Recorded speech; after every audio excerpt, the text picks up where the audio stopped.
Alright guys, so for today's video tutorial, you are going to need a number 5 bulky weight yarn. I am using Hue and Me in Moss, which is the color that I used to create the chunky ruffle scarf. And you will also need an 8mm crochet hook. For today's video tutorial, we are only making a tiny swatch of the scarf so that this way you could see the basics of creating this pattern. What we will go over today is how to make the foundation single crochet stitch. We will then make the ruffle on the scarf. I will then show you how we create the flat edge of the scarf. And then I will show you how to create the surface slip stitch to fill in the holes that we will create when we attach the flat side of the scarf to the ruffled side of the scarf to add a beautiful finishing detail. So the first part of the scarf, what we need to do is create a foundation single crochet. Now you are going to need to reference the written pattern for all of the stitch counts because today's video tutorial is just going to be making a small portion of the scarf so that this way you can understand the stitches, the construction, and different techniques that we are using in this pattern. So the pattern starts out with a foundation single crochet stitch. To make a foundation single crochet stitch, you are going to create a slip knot, place it on your hook, chain 2, insert your hook into the second chain from the hook,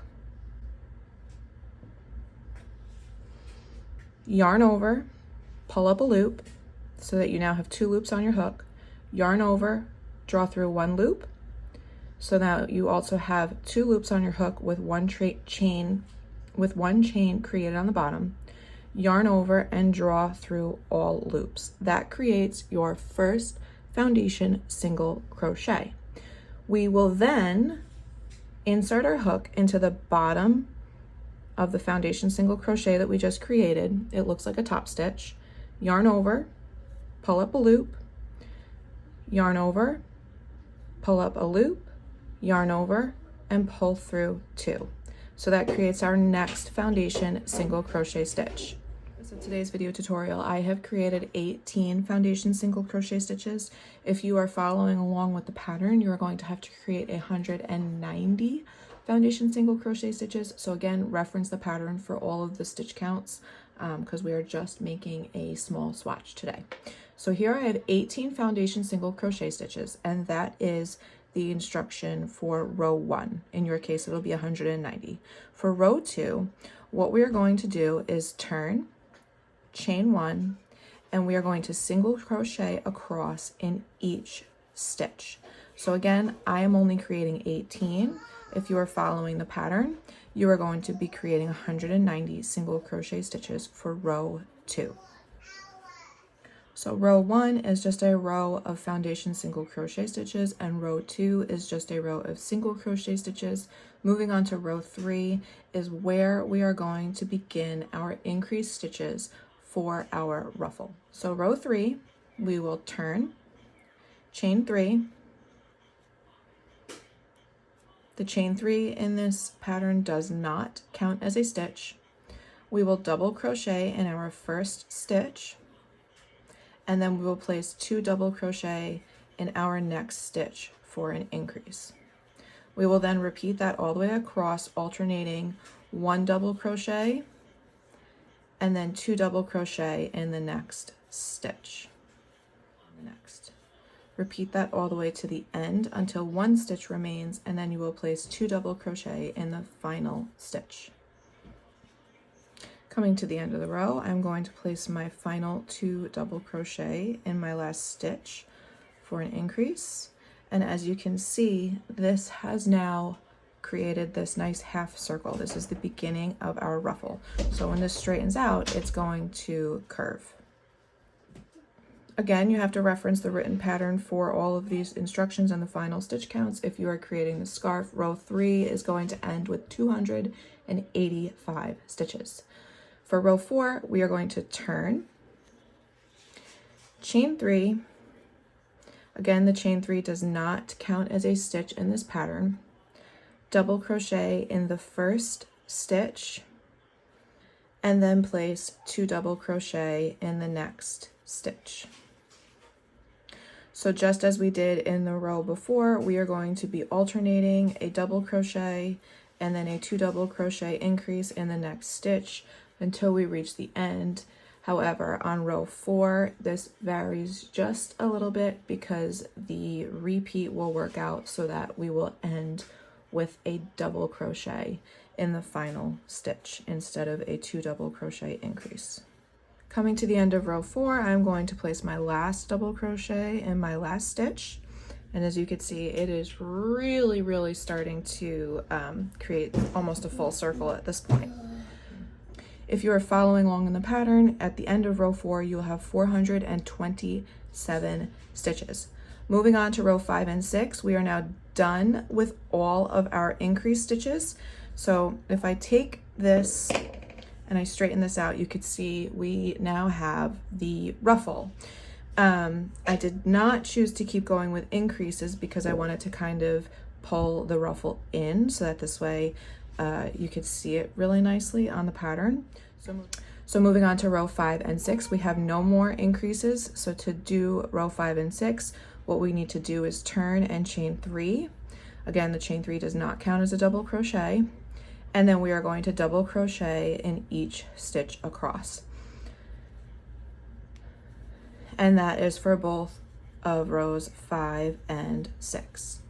Once you complete rows 5 and 6 using only double crochet stitches with no more increases, you can then finish off and move on to the flat side of the scarf.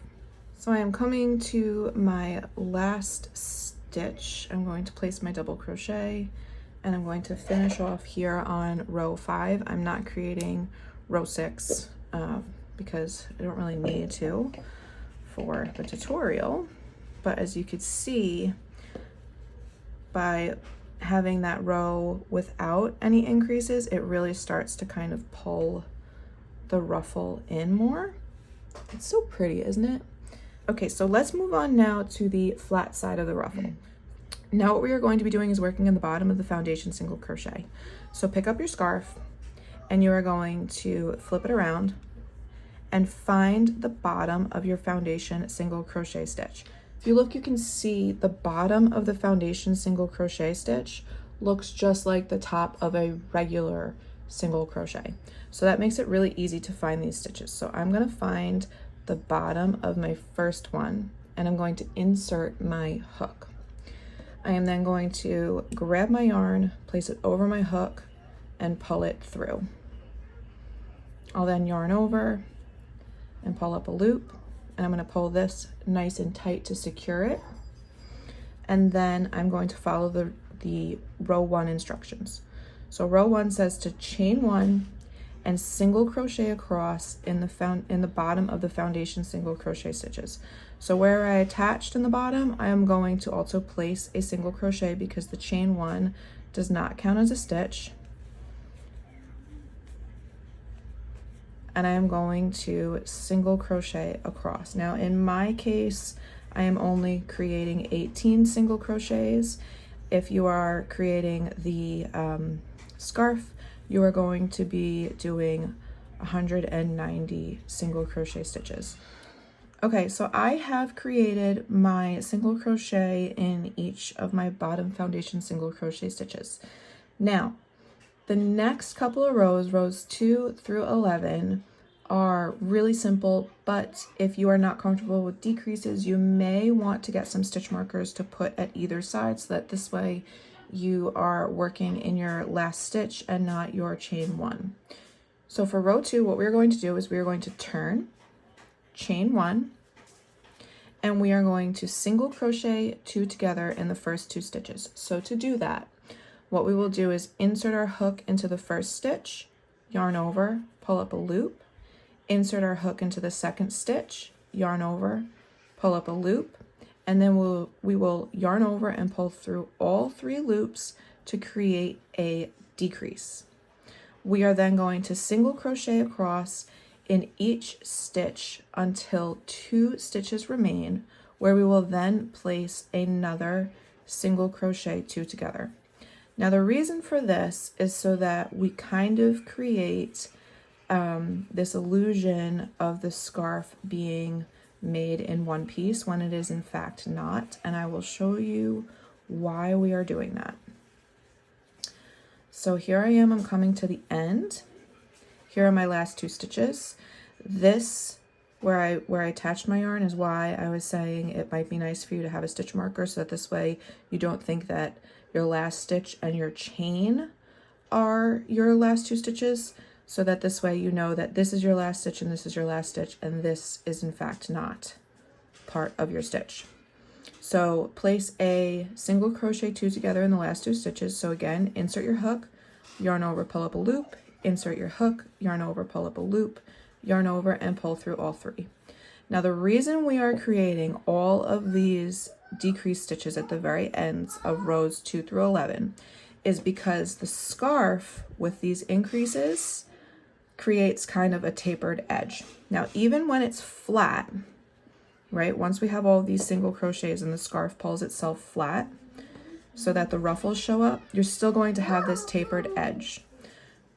By placing these decreases at the beginning and end of every single crochet row, we are going to keep that taper going so that the scarf looks uniform. So that completes row 2. Now again, following the same instructions, we are going to do that for a total of 11 rows. So turn, chain 1, single crochet 2 together in these first 2 stitches, single crochet across until you have 2 stitches remaining, and then do a single crochet 2 together in those final 2 stitches. Coming to my last 2 stitches, I'm going to do my single crochet 2 together. I'm going to turn, chain 1, and again for my next row I'm going to continue by decreasing with a single crochet 2 together in my first 2 stitches, and then I will single crochet to the end until 2 stitches remain and place a single crochet 2 together in the final 2 stitches. Each row is going to decrease by 2 stitches, so be mindful of that. As you can see, it's starting to really pull in very nicely. So I'm going to stop there. You are going to go for a total of 11 rows from this portion. I am only doing a few because, again, this is just a little swatch. Once you have created all of your decreased rows with the single crochet and you have this nice beautiful tapered edge, what we're going to do now is place a surface slip stitch where we joined the flat side to the ruffle side, where you see all of these holes. Okay, so this is really easy. This is a beautiful finishing detail. I love to use this technique on my crochet patterns. It's super simple. It looks way more complicated than you think, but it's really easy. Okay, so to do the surface slip stitch detail, what we were going to do is we were going to come to the end over here and we were going to find this first hole, this space that was created by attaching the single crochet into the bottom of the foundation single crochet. We're going to insert our hook. We're going to take our yarn over. Make sure you leave yourselves a nice long tail so that you can finish this nicely. And then we are going to pull up a loop through that hole. Then what we will do is make sure you're not working the tail because then you will run out of yarn, right? So keep all these loose pieces back. You are then going to insert your hook into the next gap that was created right here. Okay, and here's your working yarn. You're going to yarn over and bring that through back to the front of your scarf. You are then going to pull it through that first loop on your hook.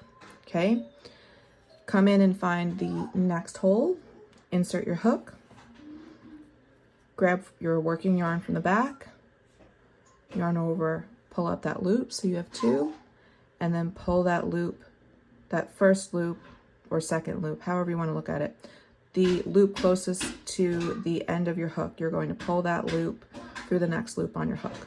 Okay, so now you can kind of see right here the beginning of those surface slip stitches starting to happen. Now this area we're going to tighten that up. That's why I wanted you to leave a nice long tail so that we've got a little bit of wiggle room to clean this up a bit. So again, next hole, insert your hook, come to the back, grab your yarn over, pull up a loop, and then pull that loop through the next loop on your hook. You are going to continue that all the way down, moving into each next gap or hole that we created by attaching the single crochet to the foundation single crochet until you reach the end. This is really easy once you get the hang of it. It can be kind of hard at first because you're having to kind of work where you can't really see anything and then bringing it to the front. Be very mindful of your tension because you can kind of get this to pinch. So tension is definitely important for this, but once you get the swing of it, it's super, super easy. So I just created the last surface slip stitch in this last hole. And what we're gonna do is come here, and again, make sure you leave yourself a decently long tail cut. And then,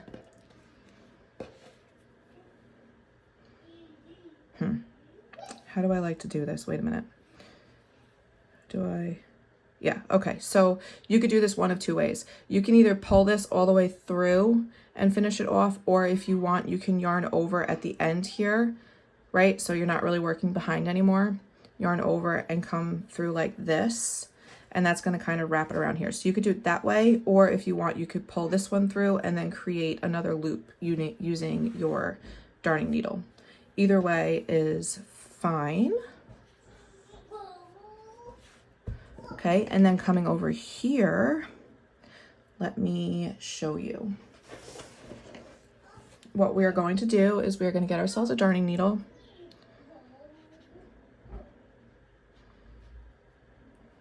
Oh goodness.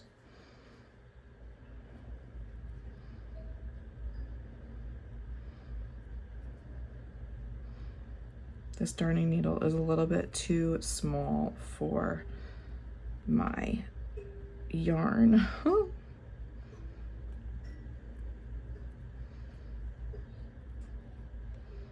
little bit too tiny, but it works. Okay, so put your yarn onto your darning needle, and then what you're going to do is you're going to take your yarn and you're going to come around from the back, your tail, and we are going to pick up under the first leg of the loop and then the second leg of the loop. Bring our yarn around like this, okay? And then we are going to come over that little loop that we just created. Come over that little loop that we just created right here and pull that through. See how nice that finishes that off? Now you could go ahead and just weave in all of your ends. This yarn is actually really good to felt your ends in with. I have to get the proper felting tools, but this is a good yarn to do that with. I'm not going to weave that all the way in, but you will now go and weave in all of your ends. So you'll have a few of them. You'll have some ends from our surface slip stitch. You'll have some ends from where we started on the ruffle side, where we cut on the ruffle side, and you'll have another end where we finished off on the flat side and where we attached on the flat side. Oops. So just a couple of ends, not too many. Easy peasy, but look at that. Who knew making a ruffle was so easy? And all of this turns into this. I love this scarf, guys. It's so pretty and it's so cozy to wear, and I hope that you guys love it too. And you guys could give this a nice little steam blocking if you would like.